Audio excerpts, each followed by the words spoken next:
Teaching English Radio India. A radio series for teachers of English. Brought to you by the British Council.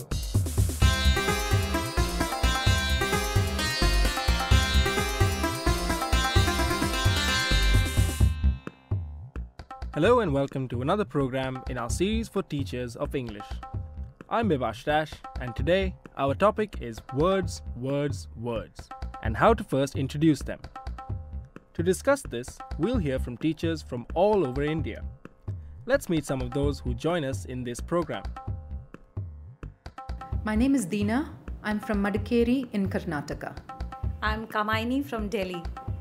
I'm Mala from Rajkot in Gujarat. Hi, I'm Shaurya from Jamshedpur in Jharkhand.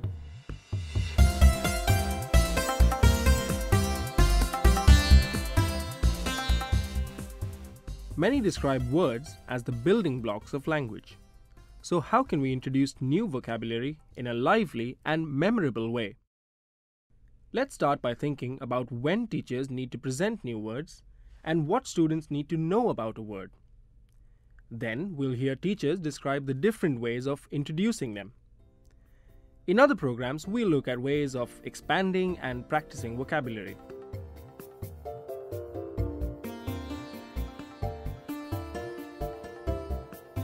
So first, let's think about situations when we regularly need to present and teach our students new words and expressions.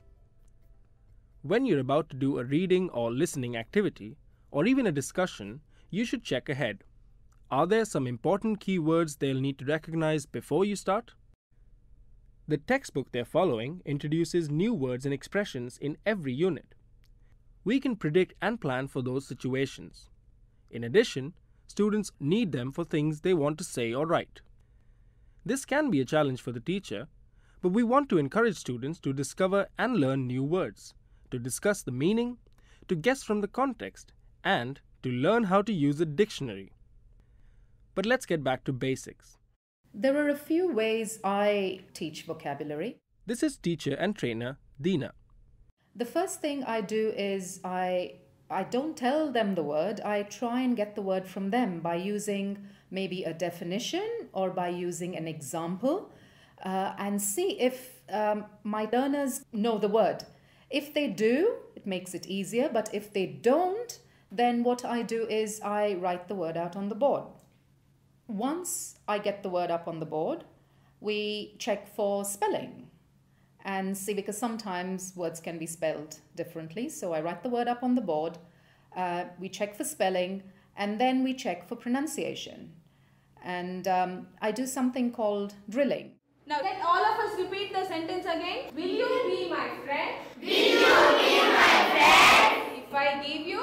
If I give you? It's left to you, whatever you can say. Okay? Drilling means giving the students a chance to be able to listen to you, say the word correctly, and repeat it after you. So you might say the word once and get them all as a group to repeat it after you. Or you may say it 2 or 3 times and give them a chance to get the pronunciation of the word right. As Deena explains, modeling a word, that is, saying it slowly and carefully, and then drilling, helps with pronunciation. And by repeating a word, it is easier for the students to remember the word and how to say it. What does Deena do after she drills the sound of the word? Well, words don't exist on their own, so after drilling the word, she makes sure the students know how the word is used in a sentence. At the end, I give them an example of putting the word in a sentence, and then maybe get them to work in small groups or pairs and make up their own sentence with the word. Later on, or maybe at the end of the session, end of the day, or maybe the first thing the next day, we recycle the vocabulary, or if I can say this differently, we bring up those words again to see whether the students know when and how to use the word. Students need to be reminded of the words and phrases you've presented as soon as you can. It's a case of use it or lose it. And keeping a vocabulary notebook with a full sentence written down is very useful. We asked Deena to summarize. In her opinion, what does knowing a word involve? So knowing a word means how to spell it, how to pronounce it, and how to use it correctly in a sentence. Students should not learn words in isolation, but rather in phrases or in chunks. And good dictionaries can help the teacher, if not the students, with spelling, pronunciation, and the meaning. What else is important in knowing how to use words? Here are teachers Kamini and then Mala. One thing I'd like to stress, and I think it's very, very important, they also need to notice what the word comes with. To give you an example, most of the times students say, I take lunch at 3 o'clock, which is fine in the context, but it is a wrong word partnership. You need to say, you have lunch at 3 o'clock. Very common error that Indian students make is, I love going for shopping, when it is, I love going shopping, because going takes an ing pattern after. I love going shopping, I love going swimming, I love going riding, rather than I love going for shopping, going for riding, is all incorrect. The dictionary gives you the correct word partners. Knowing a word is also being able to use it actively in one's speaking and in one's writing. What's the dictionary meaning of the word, and what is the associations the word has? That is, for example, if I'm using a word like slim, it has positive association. If I'm using a word like skinny, it has negative association. If my student does not know that and he wants to give a compliment to his friend and he says, oh, you look so skinny, it could be an offense. And it's important for them to know that it can't be used in this context. So it's not just knowing the dictionary meaning, but also knowing the word's associated meanings.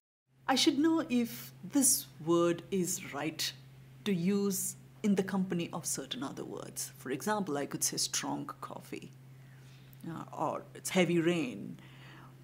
But can I say light coffee? Or can I say weak rain? Because strong, weak. So knowing what words it would go with, and also what kind of grammar it would go with. So what kind of friends it lives with. In my class, I use, can this word be this word's best friend? Can they live together? Can it be a family? And then my students begin to say, I don't think so, or I think so, that kind of way. You are listening to Teaching English Radio, India, brought to you by the British Council.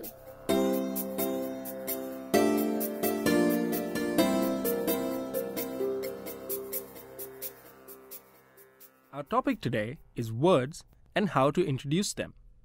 So what techniques can teachers use? Well, there are many. Do you remember how Dina starts by asking her students if they know the words? She wants to find out what they already know and to encourage them to think for themselves.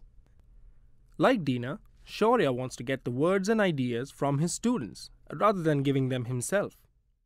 It is definitely a very good way of increasing a person's vocabulary. So asking them, what do you think this word may mean? So they would give certain examples. So that was like eliciting response from the learner, and they would come back with certain words, or they would have some imagery in mind. So I would draw it on the board, and that they would try and help relate to the word.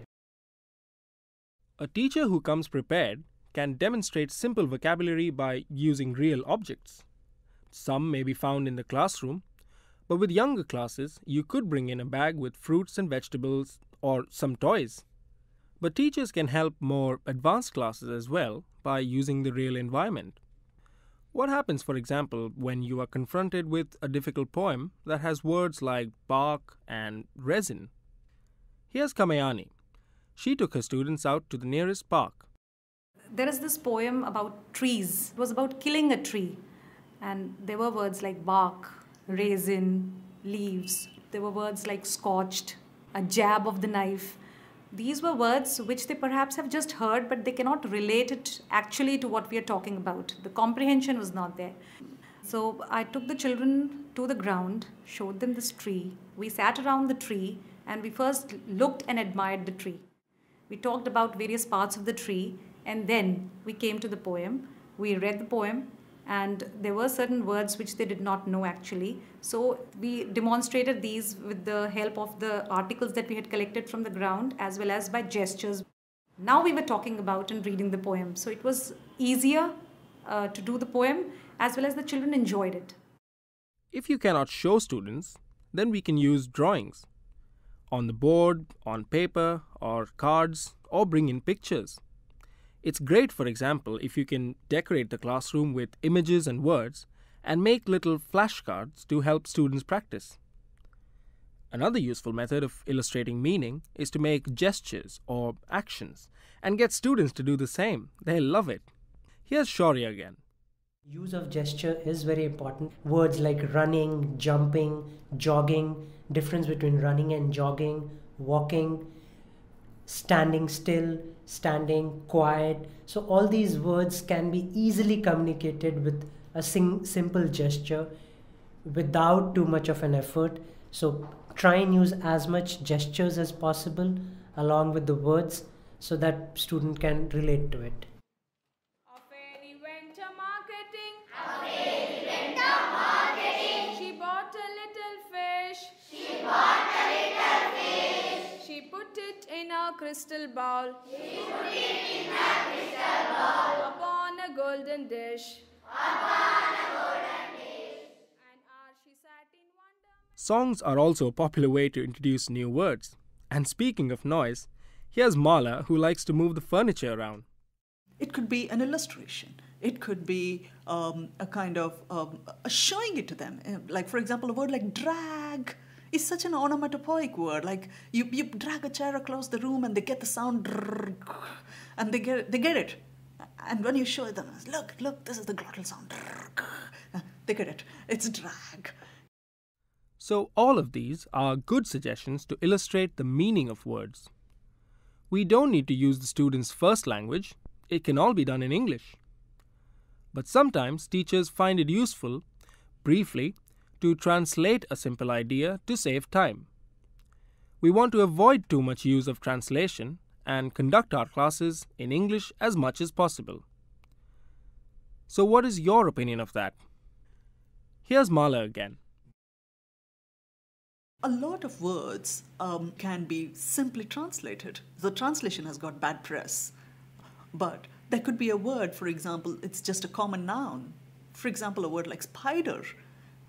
Now, I don't have to waste a lot of time telling them to guess the meaning from the context. But if I just give them the translation, this is what it is. I get it.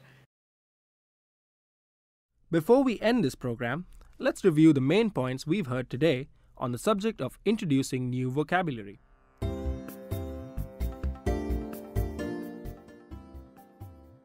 Teachers need to prepare students for the next unit of the textbook or some keywords coming up in a listening or reading activity or discussion. We've looked at lots of different ways to demonstrate the meaning of new words, using real objects, pictures and drawings, gestures and actions, and songs as well, and occasionally translation. And we've heard the steps we can take.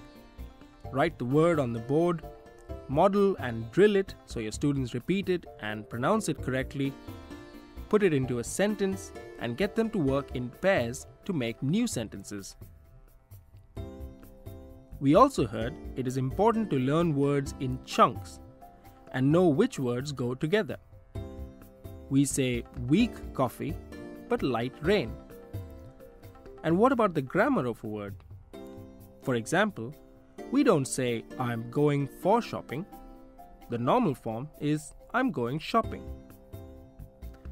Let's also remember that we need to encourage our students to increase their vocabulary and to take responsibility for their learning.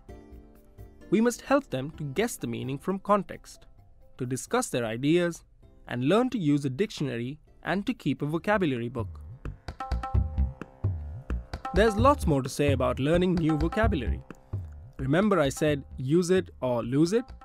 In another program, we'll look at activities for practicing vocabulary. So join us again next time. This is Bibash Dash saying goodbye and happy teaching.